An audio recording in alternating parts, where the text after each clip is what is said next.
Using the Test Client Forms tool, it is possible to test the XFS4IoT printer service created using the KAL SP-Dev framework. Use the Printer tab. As a first step, it is necessary to insert the IP address of the SBC Raspberry board in the service URI text box.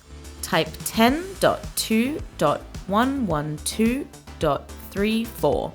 In the right list view, we can see the service publisher.get services sent to the discovery service created automatically from KAL SP-Dev printer template.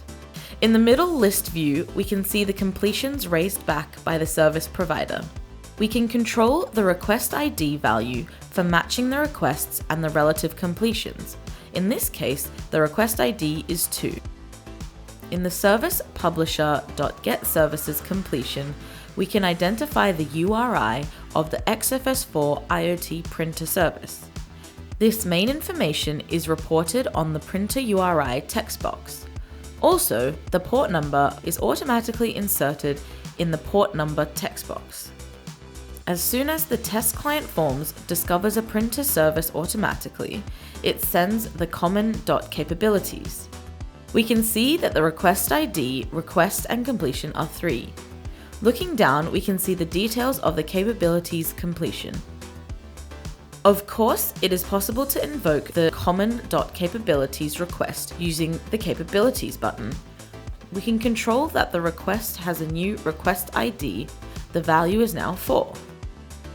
We can request the status at the service at any time using the status button. We can see that the common.status request has the request ID equal to 5. The completion has the same request ID. The device field shows online and the media field is not present. Now we are loading the paper in the printer device.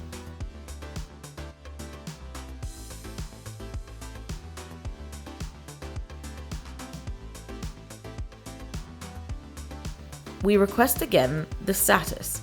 We can see that the common.status request has the request ID equal to 6, the same for completion. We can now see the media field is now changed to present. We now test the raw data request for sending some characters to print using the Print Raw button. Subsequently, the eject request is used when the ticket is out. We can check the printer.controlMedia has request ID equal to 8. After the printer has cut and presented the ticket, the completion is sent back. In the third list view, we can see the event raised with information media presented event associated to request ID 8. Now we are taking the ticket and instantaneously the media taken event is raised. Now we see the form management done by the SP-Dev framework. First, we must load the forms and medias to the printer service provider. We use the Load Definition button. We load the Sigma demo receipt file form and then sample 1, sample 2. The SP-Dev framework has accepted all the load definition requests. We can check the forms loaded using the Get Form List request using the Get Form List button. In the text box are shown the 3 forms. Now we load the definition of media choosing the test media file. Now we see what is done by SP-Dev automatically. After it has received the printer.load definition, it raises the relative load definition completion and definition loaded event.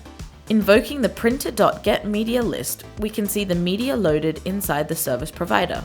Now we can check and try to evaluate the Get Query Form request. In the completion, we have all the form details. Similarly, we can request the media details using the Get Query Media, enough to control the request ID 16. Now we are going to print a ticket using the form and media.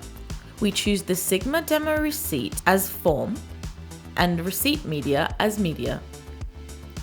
We insert the input parameter values to be valorized in the form. We then invoke the print form request and subsequently the media control request when the ticket is out. we can see the media presented event associated to request ID 18. We can see the ticket generated with some field formatted in bold and double width. Again, we can control that the media presented event was raised. Lastly, we can see the reset request. The requested ID is 19, and again, the relative completion has the same value as the request ID.